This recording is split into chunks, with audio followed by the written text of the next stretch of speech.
এক গ্রামে রাফি নামে একটি ছোট ছেলে থাকত। রাফির স্বভাব খুব মিষ্টি, তবে সে ছিল একা। একদিন বিকেলে রাফি মাঠে ঘুরছিল।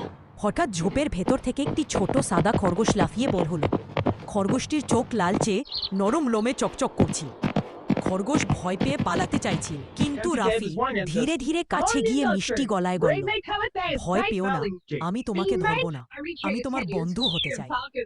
অদ্ভুতভাবে খরগোশটি থেমে গেল, তারপর আস্তে আস্তে রাফির পাশে এসে দাঁড়ালো। রাফি গাছ থেকে কচি ঘাস তুলে দিল, খরগোশ তা খেতে লাগলো। এরপর থেকে রাফি প্রতিদিন মাঠে যেত আর খরগোশটি তার কাছে চলে আসত। দুজনে একসাথে খেলত, রাফি দৌড়াতো, খরগোশ তার পিছে লাফিয়ে লাফিয়ে যেত। একদিন বৃষ্টি নামল ঝুম করে। রাফি খরগোশকে কোলে নিয়ে দৌড়ে বাড়ি ফিরল। সেদিন থেকে রাফি আর খরগোশ কখনো আলাদা হয়নি। গ্রামের সবাই অবাক হয়ে বলল, রাফি আর তার খরগোশ যেন দুই ভাই। গল্পের শেষে রাফি শিখল, সত্যিকারে বন্ধুত্ব বয়স, ভাষা বা প্রাণীর মধ্যে কোনো পার্থক্য মানে না।